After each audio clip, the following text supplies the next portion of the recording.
Boa noite, queridos irmãos, queridas irmãs, bem-vindos à Fraternidade Espírita, ao Bom Samaritano, na nossa semana Chico Xavier. Hoje nós estamos aqui na companhia do Roberto Salgado Filho, que eu já vou colocar aqui na tela conosco. Boa noite, Roberto. Boa noite, tudo bem?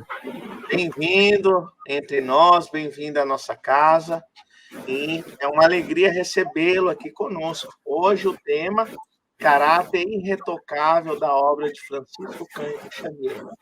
Bom, são 20 horas, vamos fazer nossa prece para eu poder te passar a palavra, meu irmão.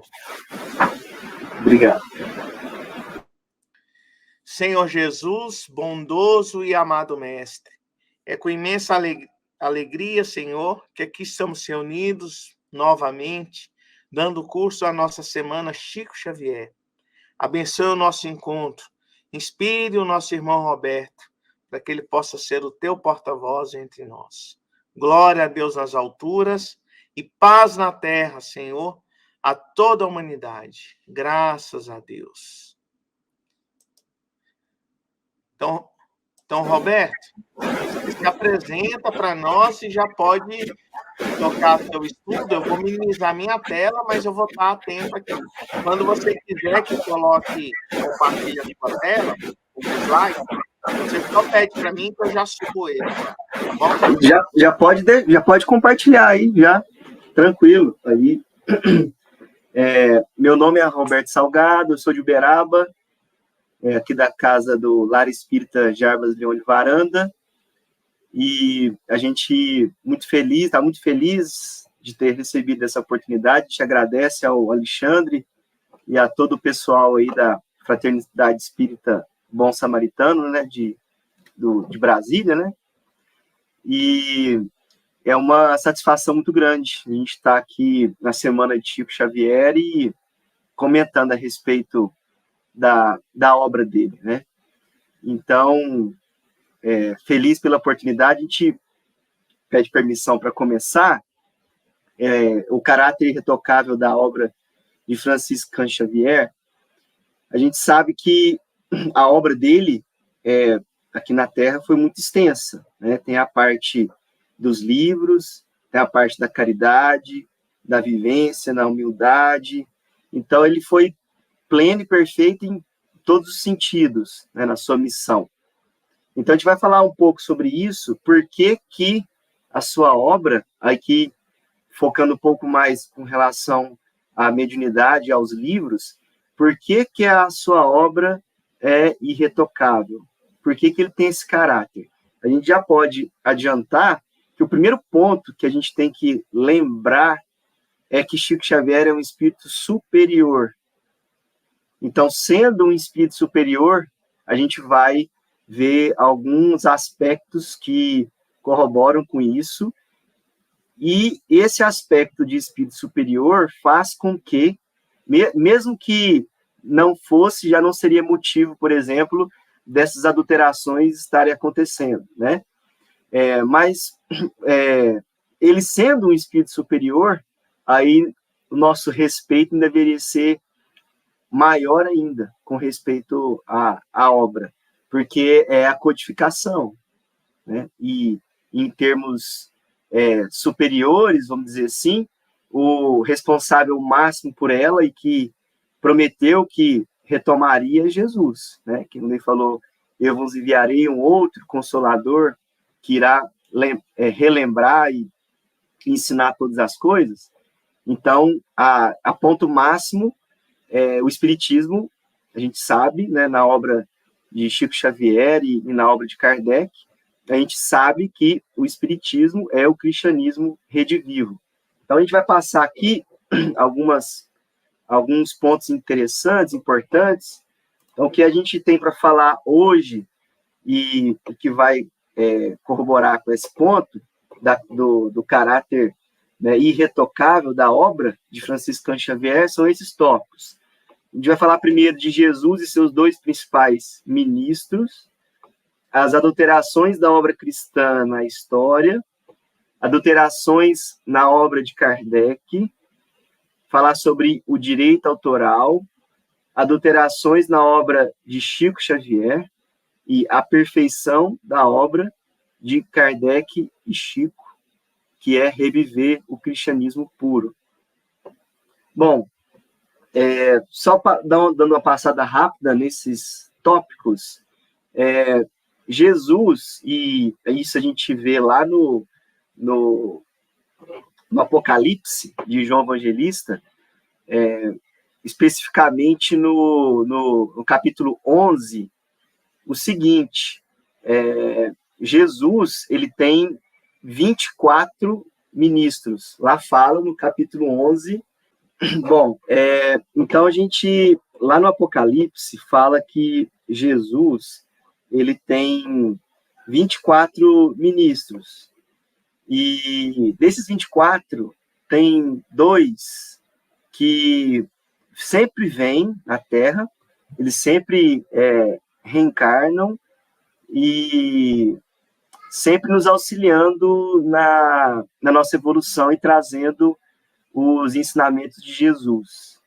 Então, a gente já vai falar sobre quem são esses 2 principais ministros. Por conta disso, por conta dos adversários da causa de Jesus quererem impedir, vamos dizer, a gente sabe que Jesus é o governador da Terra, e a gente sabe que Deus, nosso Pai, né, ele não abandona nenhum de seus filhos. Só que a gente sabe que, enquanto a gente está no caminho evolutivo, alguns seres que ainda podem possuir uma evolução em inteligência, mas ainda não possuem evolução moral, às vezes se põem contra a vontade, né, do Pai. A gente sabe que eles não têm, eles podem atrasar, mas não conseguem ir contra a vontade do Pai. Mas existem esses irmãos, né, nesse processo, e por estarem nesse processo, eles buscam tentar retirar Jesus, né, ou tanto a sua presença quanto a sua obra do planeta Terra. E tentam atrasar a marcha e influenciar o maior número de pessoas para estarem nesse mesmo caminho que eles. Então, o principal objetivo das trevas seria afastar Jesus da Terra. A gente sabe que não tem como, mas esse é o objetivo. E como objetivo principal, como eles sabem que o Espiritismo é o cristianismo redivivo, eles querem tirar Jesus do Espiritismo. E querendo tirar Jesus do Espiritismo, a forma de fazer isso ou é deturpando a sua obra, ou retirando também ou minando o trabalho dos seus 2 principais ministros. Então, a adulteração, a deturpação é uma forma que eles agem. A gente sabe que as trevas são muito inteligentes, tem escolas e tem uma organização, né? Então, o objetivo dessa organização é retirar Jesus do Espiritismo, ou mesmo Jesus da religião. E, nesse objetivo de tirar Jesus, uma das formas é deturpando, adulterando a sua obra. Então, a gente vê essas adulterações em toda a história, não só na obra de Kardec e na obra de Chico, em toda a história. A gente vai ver isso também.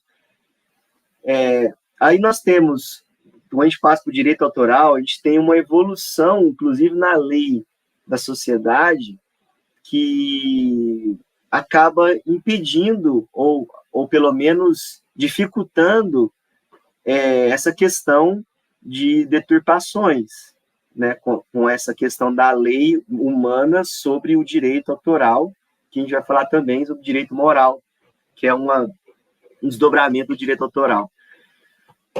As adulterações na obra de Chico Xavier, né, dando continuidade, que a gente vai falar das adulterações da obra de Kardec e as adulterações na obra de Chico. Daqui a pouco a gente fala o porquê disso, que a gente colocou as adulterações na obra de Kardec. E a perfeição da obra de Kardec e Chico. Então, são temas importantes a gente estudar para a gente entender o processo de atuação das trevas, dos contrários à causa. Né? Na obra de André Luiz, fala que nós temos os adversários do passado, nós temos não necessariamente algo que tem contra nós, mas que afinizam com as nossas dificuldades, tentam influenciar para a gente continuar nas nossas dificuldades, são os obsessores. E temos um terceiro tipo, que são os adversários da causa, que aí, no caso, eles não têm nada pessoal contra a gente, talvez não se afinize com nenhum tipo de hábito negativo que nós tenhamos, mas, como nós tentamos seguir o mestre, eles se consideram os nossos inimigos, porque a causa deles é contrária ao mestre. Então, nós temos esses 3 tipos de obsessores, vamos assim dizer. Então, continuando aqui, passando para o próximo, falando sobre Jesus e seus 2 principais ministros. Um deles, de Sócrates até o Espírito da Verdade, o outro, de Platão, passando por Allan Kardec, até Franciscano Xavier. De onde que a gente tira isso? Da obra do Evangelho, Velho Testamento, Novo Testamento. Como não é o escopo desse estudo, não tem como a gente colocar tudo aqui, mas a gente tira esse caminho de um espírito que é Sócrates até o Espírito da Verdade, e o outro espírito que é Platão até Chico Xavier. A gente tira essas evidências justamente do Velho Testamento, do Novo Testamento, das obras de Kardec e das obras de Chico Xavier, que comprovam as encarnações. A gente sempre fala o seguinte, que a gente descobrir a nossa própria encarnação passada não faz muito sentido, não é bom para a gente, até porque a gente tem o esquecimento do passado. Mas a gente entender a encarnação, as reencarnações dos missionários, isso é muito importante, porque senão Jesus não teria revelado para os seus discípulos que o João Batista era Elias, né? E isso, Jesus revelando, o Chico revelou várias encarnações também de missionários. Então é importante a gente saber as reencarnações, até porque a gente sabe que no Evangelho fala isso, o dicionário do Espiritismo são 2 palavras. A primeira, amor, caridade. E a segunda, reencarnação. Essas são as 2 palavras mais importantes. Então, como é que as trevas fazem para poder tirar a gente do caminho? Influencia para a gente não praticar a caridade, né? E influenciam para a gente não compreender a reencarnação, que nos dá o discernimento das coisas.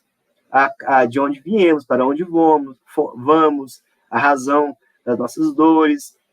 Então, o entendimento da reencarnação é muito importante para nós. Então, no Apocalipse de João, o evangelista, ele diz: e darei às minhas 2 testemunhas, e eles, vestidos de saco, profetizarão por 1.260 dias.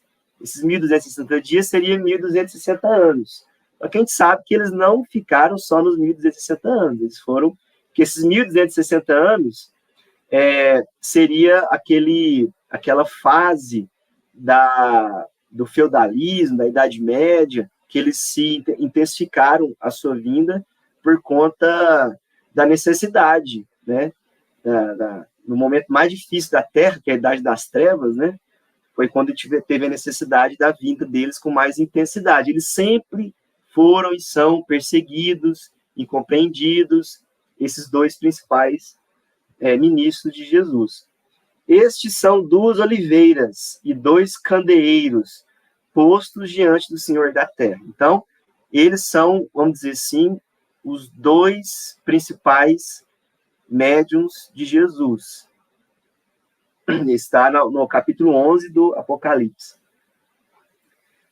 Coloquei aqui versículos 2 e 3, mas é o versículo 3 e 4. Bom, então nós temos aqui, um deles é Sócrates, e sempre vem como mestre e discípulo. Então, Sócrates, Elias, João Batista, Espírito da Verdade. Esse é o que fica um dos dois, né, das duas testemunhas que ele fala, os dois ministros. O outro, que é discípulo desse primeiro, que é Platão, profeta Daniel, João Evangelista, Kardec, Franciscan Xavier. Então, nós temos esses dois que sempre vêm juntos para representar, trazer o Evangelho de Jesus. Vou dar só um exemplo, no livro Boa Nova, capítulo 2, fala o seguinte, que o João Batista, ele é o responsável pela verdade. E como ele sempre falou, que é a voz que clama no deserto, e a gente vê lá as características do Espírito da Verdade, na obra de Kardec, falando que ele é a voz clamante no deserto. Além disso, ele sempre dizia que é necessário que eu diminua para que ele cresça. Então, ele sempre quis manter o anonimato, por isso, sendo responsável pela verdade, buscando manter o anonimato, porque a obra não é dele, é de Jesus, ele colocou o seu pseudônimo como Espírito da Verdade. Então, porque senão Jesus não teria falado assim, eu vos enviarei outro Consolador. Ele não ia falar que ia enviar ele mesmo, eu vos enviarei um outro Consolador. Então, nós temos esse caminho desse Espírito, de Sócrates até o Espírito da Verdade. E o outro, né, que são esses dois principais, que vem Platão, Kardec, até Chico Xavier. As provas de Chico ser Kardec são inúmeras, né? O próprio Chico, ele no final da sua presente encarnação, ele mesmo autorizou que o Adelino da Silveira lançasse o livro Kardec Prossegue. Inclusive, ele autografou para vários irmãos esse livro que fala que Kardec é Chico.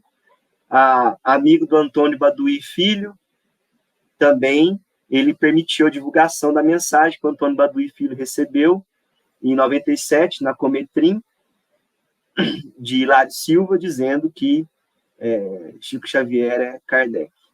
Bom, mas esse não é o escopo do nosso estudo, é para a gente entender só como que as trevas fazem para tentar deturpar ou tentar atrapalhar esse caminho.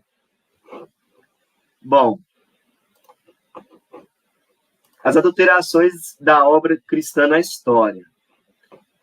Então, a gente separou essa parte do Evangelho de João também. Percebam que, só voltando aqui na anterior, que é outro aspecto importante, que é o seguinte, a forma como eles trabalham se manteve do mesmo jeito nas múltiplas encarnações. Então, por exemplo, o Sócrates, Elias, João Batista, o Espírito da Verdade, é sempre ensinando as coisas de forma oral, os ensinamentos de forma oral.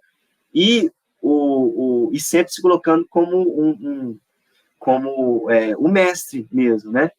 É claro que quando Jesus chega, olha a foto, quando Jesus chega, lembrando que o João Batista era o mestre do João Evangelista antes dele falar, agora vocês podem seguir Jesus, porque ele é o verdadeiro mestre de vocês.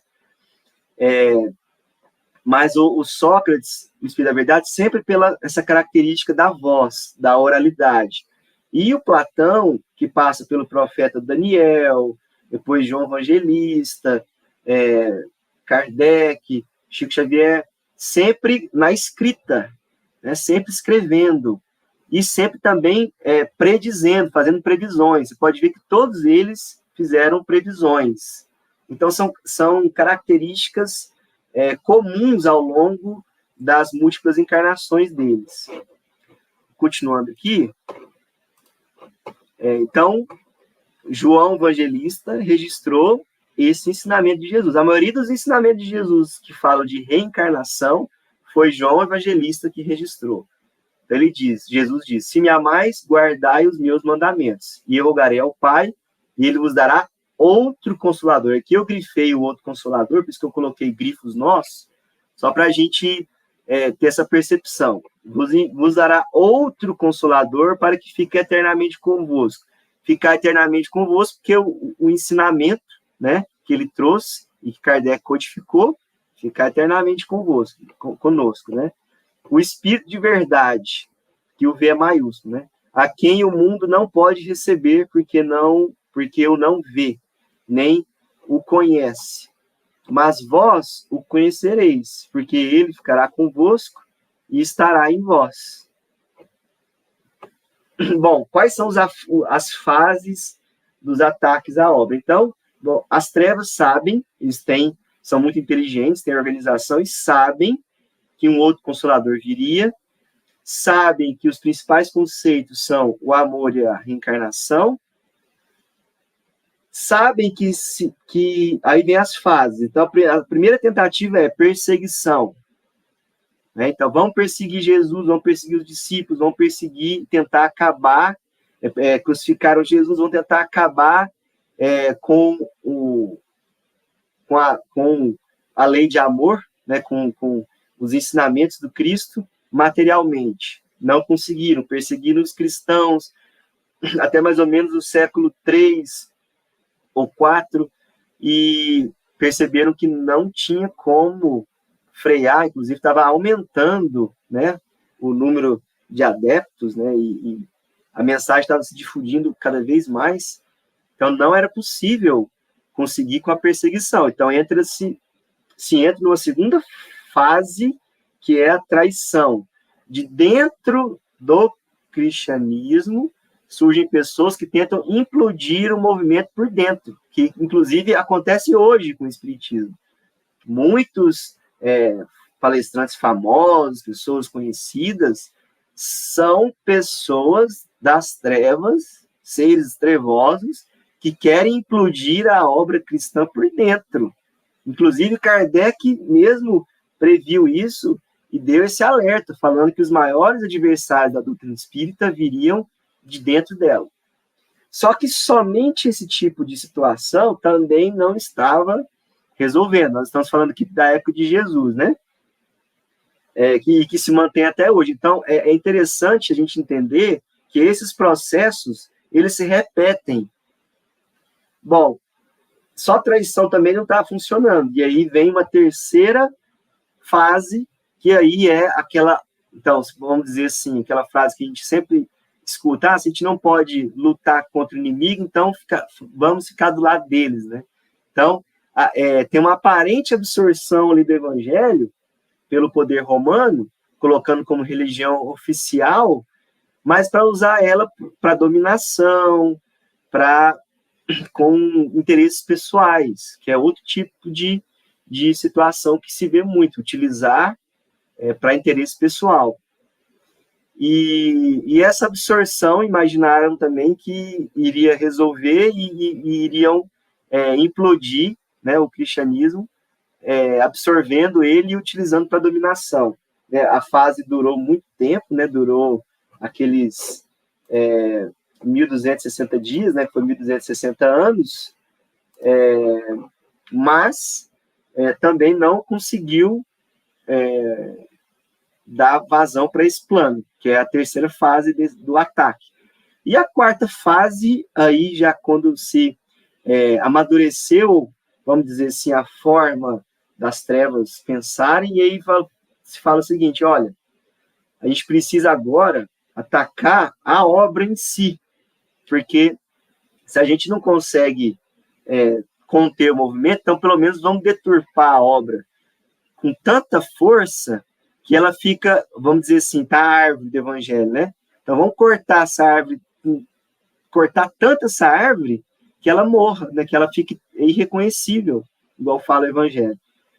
Então, vamos deturpar os ensinamentos tanto que depois não sobre nada desses ensinamentos, né?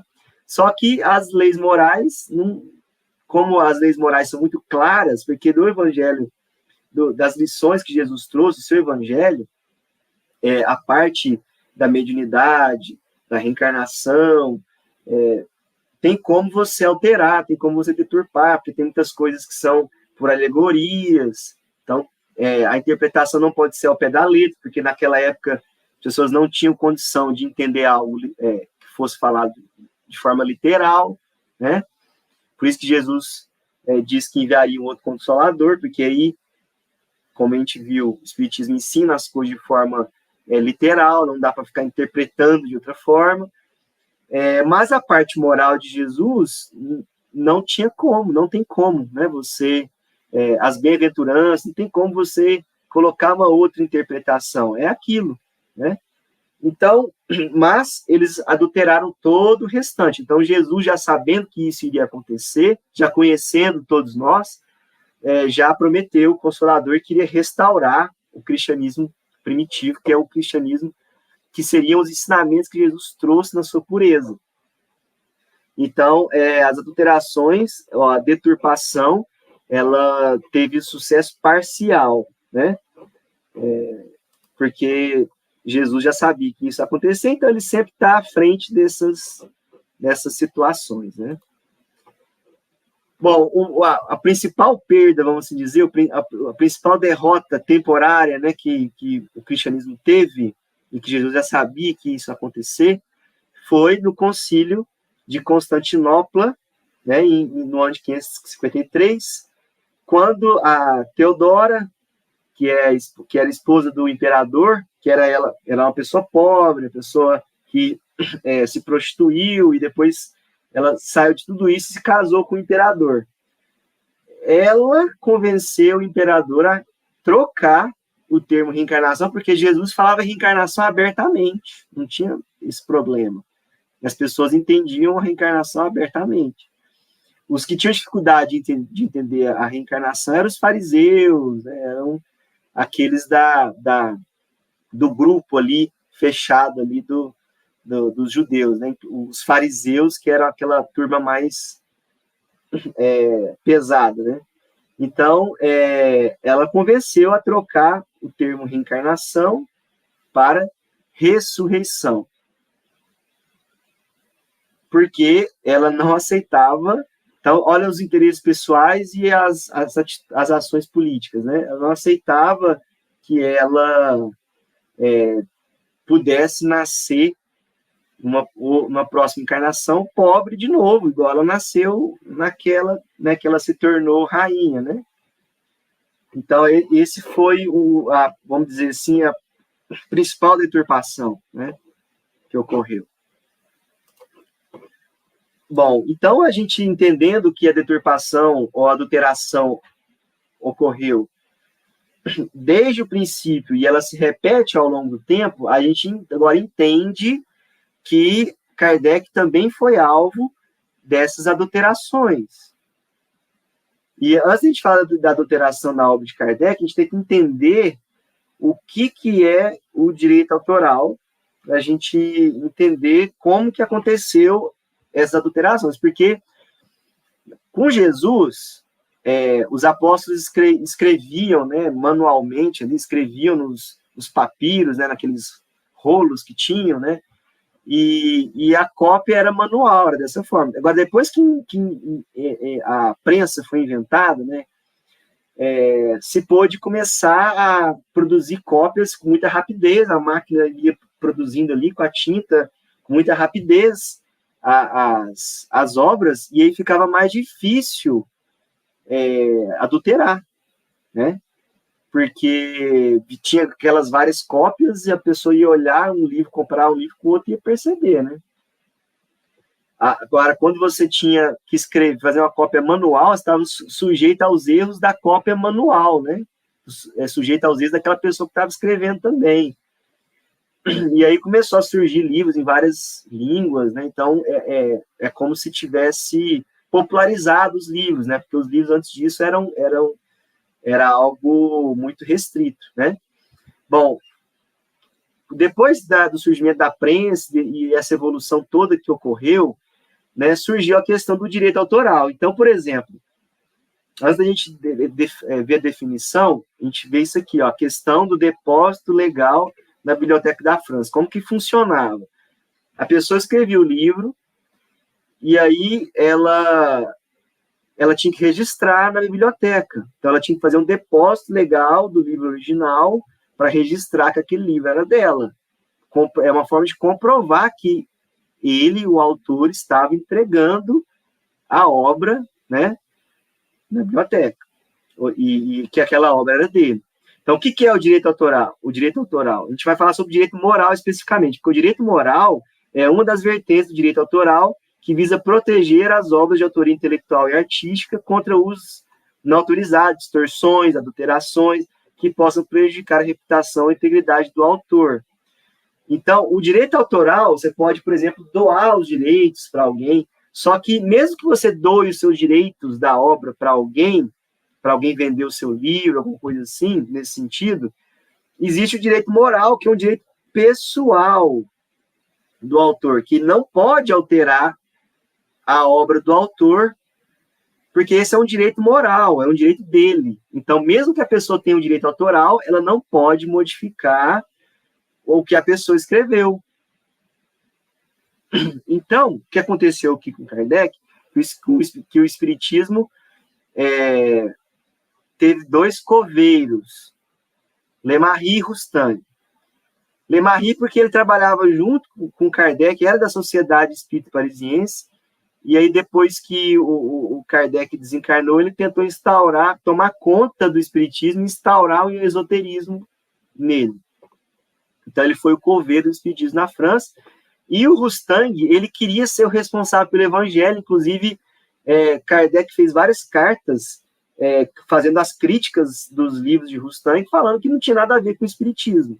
Né? E depois ele ainda tem um manuscrito inédito de Kardec, que ele pergunta para o Espírito da Verdade, e o Espírito da Verdade responde para ele que o Roustang é um exaltado e que ele não tinha autoridade moral nenhuma para fazer evangelho.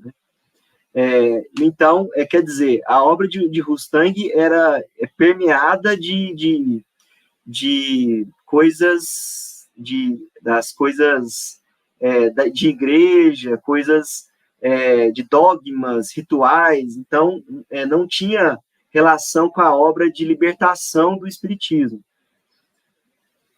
E aí os dois, depois que o Kardec desencarnou, os dois uniram-se para tentar colocar o Espiritismo na ótica deles.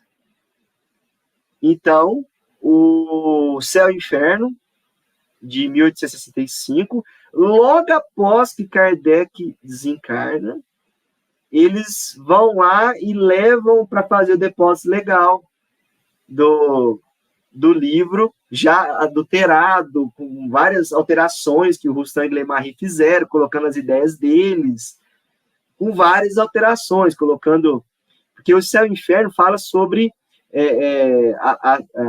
o estudo das penas eternas, né? O estudo do próprio do céu, do inferno, né? O que é céu, o que é inferno, então, das penas e consolações. Então, assim, ele traz a base, né, de reencarnação. Então, ali colocaram penas eternas, então colocaram um monte de coisa que não tem nada a ver com a codificação. E logo após que ele desencarna, então, o Kardec, até a terceira edição, ele foi lá e fez o depósito legal na Biblioteca da França. A quarta edição foi o Lemarie e o Roustang que foram lá e fizeram depósito legal. Então, é o autor original que foi lá e fez? Não. Então, como é que você vai garantir? Então, a gente tem a garantia da comprovação física, que não foi o Kardec que foi lá e depositou, e a comprovação pelo que está escrito, que está fora do que o Espiritismo ensina, fora dos princípios. E a Gênese foi um pouco mais tarde, mas foi a mesma coisa. E as obras póstumas também, né? Foi depois ainda, e foi a mesma coisa. Tanto é que o próprio Chico dizia que Obras Póstumas era uma obra apócrifa. Ele mesmo dizia. Bom, a Gênese, então, lançaram o Lemarie e o Roustang, foram lá e depositaram essa quinta edição em 1872. 3 anos depois que Kardec tinha desencarnado, eles foram lá e depositaram. Então, como é que você vai garantir como é que você vai garantir o comprovante que o autor foi lá? Não tem, né? Porque ele já tinha desencarnado. E o que está escrito lá também em várias partes que contradizem os princípios da codificação. Então existem, o pessoal da FEAL estuda muito bem, porque eles que resgataram vários manuscritos inéditos de Kardec, e esses manuscritos mostram muito disso, mostram essas questões. Num dos manuscritos fala que Kardec é Platão, num dos manuscritos fala que Kardec é João Evangelista. Então, tem coisas, revelações importantes de reencarnação, e que os nossos irmãos, querendo deturpar, querendo os seus interesses próprios, não querem que essas informações sejam reveladas. Então, se forem lá e estudar o livro lá, Nem Céu, Nem Inferno, que foi justamente o pessoal da FEAL que fez o livro, colocando esses estudos, essas observações, mostrando as diferenças que tem no caso do céu e inferno, e tem também o livro que mostra a diferença, acho que é a autonomia, que mostra as diferenças da Gênesis também. Então, tem um estudo aprofundado sobre isso. Então, isso é para a gente entender que, como a gente sabe que Kardec é Chico, e que eles são, e que o Kardec Chico, que é um espírito, e o Espírito da Verdade, esses dois espíritos são os representantes de Jesus, são os médiuns de Jesus, eles vão tentar adulterar, igual tentaram com Jesus, igual tentaram com Kardec, e estão tentando com Chico Xavier. Então, agora a gente entra aqui na parte das adulterações da obra de Francisco Cândido Xavier. O método de ação é o mesmo. E o Lemarie e o Rostand estão aí tentando a mesma coisa. Então, qual que é o método? É mais difícil, porque é livro físico, já tem digital, mas aí ao longo do tempo que vão lançando novas edições, eles vão alterando os termos, começa com um ponto, com uma vírgula, com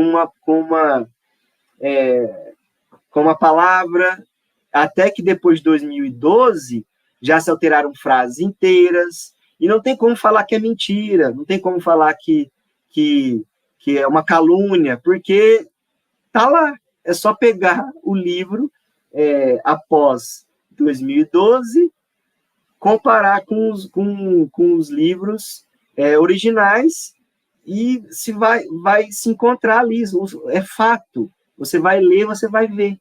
Não tem como você falar que não existe. É porque hoje nós estamos vivendo um momento que as pessoas não querem estudar, as pessoas não querem ir lá, ler a fundo, pesquisar. Todo mundo quer só pegar aquela coisa superficial, né? Ler só o título, e não quer aprofundar. Então, se a pessoa for lá participar de grupos de estudos em conjunto, ou estudar individualmente e comparar os livros, ela vai ver. É fato. Não tem como você tirar isso. Inclusive, tem um site, você digitar lá no Google lá, Originais Chico Xavier. Tem um site lá que tem todas as obras escaneadas, primeira edição, segunda edição, originais de Chico Xavier. E aí é só comparar com essas edições de depois de 2012. Então, Chico Xavier passou por diversas pressões enquanto ele estava encarnado, as pressões, principalmente da FEB, querendo, por exemplo, que ele colocasse Rostand no Brasil, Coração do Mundo, Pátria do Evangelho. Aí, no final, porque eles falaram assim, se você não colocar Rostand, a gente não vai publicar o livro. Então, pensando no bem da doutrina, e que era importante divulgar o livro, o que o Emmanuel fez, junto com o Humberto Campos? Ele colocou lá que o Rostand, ele seria o responsável. O seria é um verbo muito interessante, porque o seria responsável não quer dizer que ele foi responsável. Então, foi uma maneira de atender essa pressão absurda da FEB, mas, ao mesmo tempo, não prejudicar a obra. E quem vai estudar a obra, depois entender o contexto do que o Chico passou, vai entender que aquilo ali é algo que foi adicionado. Então, a verdade, ela sempre aparece. A verdade, ela não fica escondida, ela sempre é mostrada. Então, apesar do Chico ter sofrido essas pressões, ele conseguiu manter a obra intacta até o ponto de nós podermos, a gente pode estudar ela inteirinha e a gente nunca vai achar algo que seja contrário ao que Kardec ensinou. Quando as pessoas falam, isso aqui do Chico não tem Kardec, o Chico não foi fiel a Kardec, é porque aquela pessoa que estudou, que não estudou. O problema é com a pessoa que não estudou, não é com a obra. Porque, comprovadamente, ela é a continuação, é o desenvolvimento de Kardec. Kardec desenvolve, explica Jesus, e o Chico desenvolve, explica Kardec. É um desenvolvimento natural. Então, Jesus, Kardec e Chico se forma a codificação completa. Por exemplo, tentaram forçar o Chico a tirar a questão da alma gêmea, lá no livro Consolador. E aí pediram para o Emmanuel para ele retificar. Aí, se a gente for olhar, ver nos comentários no final do livro, o que o Emmanuel fez? Ele retificou uma outra parte, mas falou que não tinha nada de errado com a alma gêmea. Não retificou. Por quê? Porque não está em contradição com a parte lá do livro dos Espíritos, que fala das metades eternas. É, na verdade, um desenvolvimento disso. Que lá, no livro dos Espíritos, diz o seguinte, que não existem essas metades eternas, quer dizer, não tem como a pessoa ficar incompleta sem a outra, como se fosse uma metade de uma laranja, sem a outra não tem identidade. Não, a gente tem nossa identidade, a gente não precisa, não existe essa concepção dessas metades eternas. Mas isso não quer dizer que não exista almas gêmeas. O que isso quer dizer, alma gêmea? O Emmanuel explica lá no Consolador, que é aquela alma que vai caminhando com a gente, que tem uma afinidade muito grande com a gente, que a gente caminha junto com ela ali, até alcançar. Então, por exemplo, a gente pode passar várias vidas longe da alma gêmea. A gente está sempre pensando e buscando ela. E ela está sempre pensando e buscando a gente. Mas a gente tem a nossa própria identidade, a gente consegue viver sem. Só que a alma gêmea nos ajuda na nossa evolução, até a gente aprender, quando alcançar a perfeição, a amar todos indistintamente. Mas aí, nesse caminho evolutivo, a alma gêmea ajuda a gente. Então a gente percebe que não tem contrariedade, não tem contradição da obra de Kardec e Chico. Na verdade, é a gente que não entende. É a gente que não aprofundou os estudos para poder entender aquilo ali. E isso é o mal nosso. Ao invés da gente tentar entender Jesus, Kardec e Chico e aplicar o que eles estão ensinando, a gente quer fazer o quê? A gente quer pegar a obra que não é nossa, a obra de Jesus, e alterar e colocar o sabor das nossas necessidades, das nossas vontades. Esse que é o problema. Aí a gente adultera.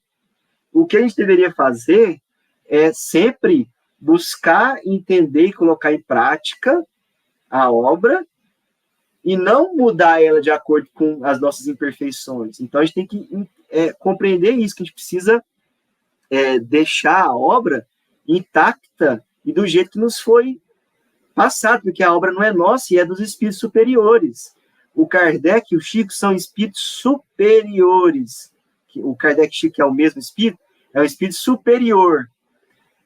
E o Espírito da Verdade é um espírito superior. Então, a obra é dos espíritos, que são médiuns de Jesus. Então, a gente não pode adulterar e deturpar a obra assim. Então, para a gente agora, caso queira aprofundar sobre o tema, estudar e entender exatamente tudo que aconteceu, os 2 links para que possam estudar. É importante a gente ler, estudar, para entender o que acontece, o que aconteceu. E a gente vê que a forma que acontece, que repete, as provas são as mesmas. Bom, continuando.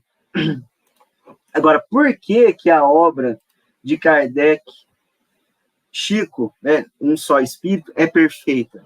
É uma questão do Livro dos Espíritos que é pouco estudada e que não se leva em consideração. Muitos intelectuais falam assim, como que Kardec, um intelectual, pode ter nascido um chucro, como eles falam assim, e nascido numa cidadezinha interior de Minas, e ser o Kardec? Não tem como. Por que não? Por que não tem como? O espírito superior, ele pode bloquear algumas faculdades ou destravar de acordo com a necessidade, com a missão que ele tem, né? O meu avô, o Jarbas Leão de Varanda, ele gostava de dizer o seguinte, ele gostava de dizer que por que são complementares a codificação, a missão de quando ele era Kardec e de quando foi Chico? Porque Kardec teve que priorizar a parte científica e filosófica da doutrina, sem esquecer do evangelho presente no evangelho segundo o Espiritismo. Ao passo que o Chico inverteu, ele desenvolveu a mediunidade, aplicou o evangelho de Jesus, priorizando o evangelho sem esquecer da ciência e da filosofia. E aí a pergunta do Livro dos Espíritos: poderá o espírito, por própria culpa, falir na sua missão? Isso é muito importante, porque a gente acha assim, o Chico não foi um espírito, ele tinha doenças, tinha imperfeições, mas as doenças que ele tinha era dormição, era referente à missão que ele tinha. Ele não tinha necessidade de passar por nada daquilo. O que ele passou era referente à missão dele. Não é porque ele era um espírito imperfeito. Acima de Chico e do Espírito de Verdade, só Jesus. Então, falta pouco ali para eles alcançarem a perfeição, porque acima deles só Jesus. Então, essa pergunta é importante, porque ele fala assim, o Espírito pode falhar? Sim, se não for um Espírito superior. Quer dizer, que se for um Espírito superior, não tem como falhar. Por isso que Kardec, depois Chico, ele não falhou na missão, porque é o Espírito superior. Ele não tinha como falhar. Por quê? Quando Deus, no caso Jesus é o médium de Deus, quer realizar uma grande missão, no caso a missão era importantíssima, era restaurar o evangelho de Jesus, o cristianismo primitivo. Então tinha que enviar um general, né? Então eles enviaram quem? Os generais, o Espírito da Verdade, enquanto espírito, presidindo a obra, o responsável, né, pela falange, né, o Espírito da Verdade tem a sua falange, né, a falange do Espírito Santo. Então, o Espírito da Verdade preside essa falange que é uma falange do Cristo, mas é o Espírito da Verdade que preside, e presidindo ela, ele é responsável pela condução espiritual, enquanto o Kardec, o Chico, responsável pela condução material do projeto de restauração do cristianismo primitivo. Então, por isso que é irretocável, porque é obra de espírito superior. Então, a gente que tem que adequar, a gente tem que tentar aprender, seguir a obra, porque ela é perfeita, simplesmente perfeita.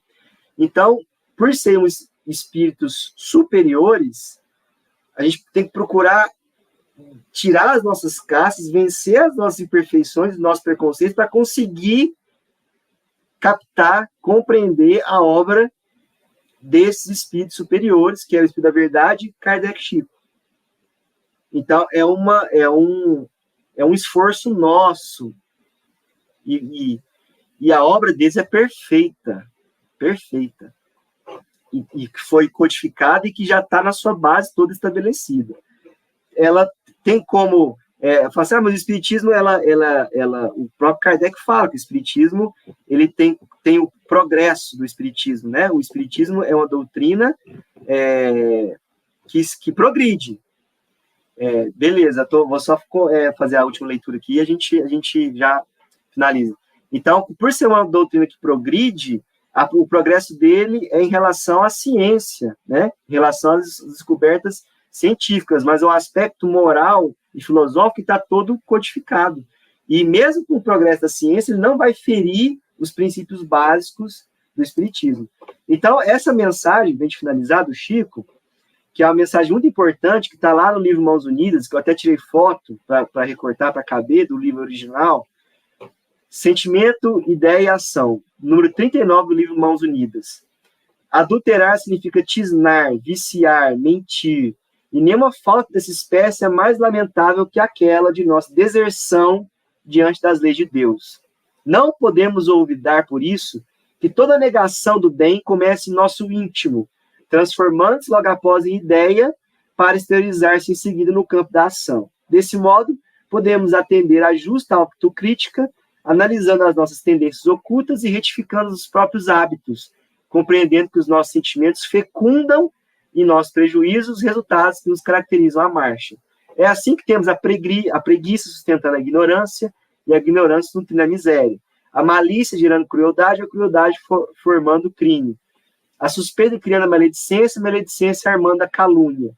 A disciplina criando o trabalho presidindo o progresso. A bondade plasmando a cooperação e a cooperação construindo a beneficência. O amor inspirando a renúncia e a renúncia garantindo a felicidade. Não te esqueça dessa forma de que em ti mesmo se levanta o cárcere de sofrimento a que te aprisionas ou se ergue o ninho de bênçãos em que te preparas à frente de glorioso porvir. Não basta te convertes em censor de consciências alheias para que o reequilíbrio do mundo se faça vitorioso. É indispensável a nossa própria defesa, ó, a defesa doutrinária, tudo que é importante.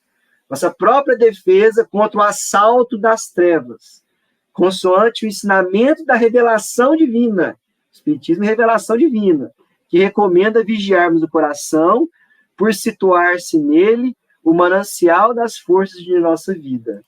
Que Jesus, Kardec, Chico nos abençoe e, mais uma vez, Alexandre, obrigado aí pela oportunidade e que eles nos abençoe sempre. Beleza, Roberto, muito obrigado, meu irmão. Você estava falando aí e eu pensando que eu sou fã do Chico, né? Eu sou fã do Emmanuel.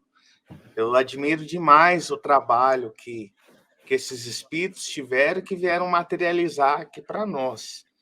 Então, quando a gente fala de Chico Xavier, quando a gente toca no nome do Chico, é uma emoção que nos toca, porque uma pessoa que teve uma infância tão difícil, embora tivesse uma madrasta iluminada, né, mas teve uma infância tão difícil, teve que trabalhar cedo, tinha as doenças do corpo físico, e mesmo com todas essas dificuldades, deixa um legado maravilhoso da sua mediunidade, né? 460 e tantos livros, se não me engano, acho que 468. Tem vários números, né? Eu não sei ao certo quantos são, mas mais de 400 livros. Deixa isso para a gente, que cada obra é um tratado, cada obra tem ali um conjunto de ensinamentos que podem verdadeiramente nos ajudar a transformar, ser uma pessoa melhor. E então, como não admirar, como não amar, como não respeitar esse espírito querido e achar que ele possa ser, né, um espírito qualquer, um médium qualquer, né, como muitas vezes tem falado. Mas também a gente não pode deixar de desprezar que a obra do Chico Xavier também é a obra que partiu dele, que foram os exemplos. E os exemplos que ele deixou, que aí era dele mesmo, ele não estava sendo de intermediário, só isso também já é uma referência para termos uma encarnação muito melhor do que a que já tivemos, até conhecer esses exemplos do Chico. Eu lembro que em 2010, quando lançou o filme do Chico Xavier, eu não sei se aí em Uberaba foi assim, Roberto, mas eram filas e mais filas nos cinemas, as salas cheias de pessoas para assistir. E sem ser provocado, no final as pessoas davam as mãos acompanhando o Pai Nosso, que era recitado lá no final do filme. Então era uma comoção nacional. Não à toa que ele foi eleito no canal de um judeu, que é o SBT, o maior brasileiro de todos os tempos, né? Então, o Chico, por si só, é uma figura que reencarnou, que materializou entre nós, e a sua vida, só a sua vida, já é um tratado maravilhoso para nós conseguirmos progredir espiritualmente. Alexandre, você sabe que tem um ponto que o pessoal não leva em consideração, é o seguinte: na mediunidade, você tem que ter uma base, né, de conhecimento para os espíritos poderem trabalhar, né? Então, se a gente tem mais de, vamos dizer assim, 500 obras do Chico, então para ele ter esse tanto de obra, esse tanto de conhecimento, ele tinha que ter essa base dentro dele. Senão os espíritos não conseguiriam escrever por intermédio dele, porque o médium, ele precisa ter a base, senão os espíritos não conseguem escrever. Então, isso as pessoas esquecem, isso está lá no livro dos médiuns. Então, ele tendo essa base, só foi possível por causa disso. Ele é o espírito superior, ele tem essa base dentro dele, permitiu que ele tivesse essa obra gigantesca, né? Ele tem completo, né? A sabedoria e o amor. Isso mesmo. Pessoal, eu não divulguei esses dias, queria pedir uma força para vocês, né? Se inscreva aí no nosso canal no YouTube. Isso ajuda. Quanto mais pessoas inscritas nós tivermos no canal, mais o YouTube vai ofertar o material que é produzido diariamente, né? Através das lives, para outras pessoas assistirem. Então, hoje eu só vou fazer essa divulgação. Antes de você sair, você que está no Facebook aí, vai lá no nosso YouTube, se inscreve, né? Para uma maneira mais fácil de achar, eu vou colocar aqui, ó. Visite, curta e se inscreva em nosso canal e redes sociais, @FebomSamaritano, ok? Roberto, faz a prece final para nós e na sequência eu já coloco o passe para o pessoal de casa acompanhar. Obrigado, viu, meu irmão? Deus te abençoe. Eu que agradeço. Assim seja. Senhor Jesus, Divino Mestre, agradecemos essa oportunidade de estarmos aqui aprendendo sobre o seu Evangelho, que possamos cada vez mais buscar esse aprendizado, relembrando que o Espírito da Verdade nos disse: espíritas, amai-vos, eis o primeiro ensinamento, instruí-vos, eis o segundo. Que não deixemos de aplicar nenhum dos dois. Possamos, então, Senhor Jesus, buscar sempre cumprir os nossos deveres, vencer a nós mesmos e trabalhar, Senhor, trabalhar, servir, buscando os ensinamentos que o Chico, o Kardec, Jesus nos passaram, possamos cada vez mais trilhar o caminho do bem. Que o Senhor nos abençoe, nos ampare hoje e sempre. Obrigado, Senhor. Assim seja. Graças a Deus, nos veremos amanhã.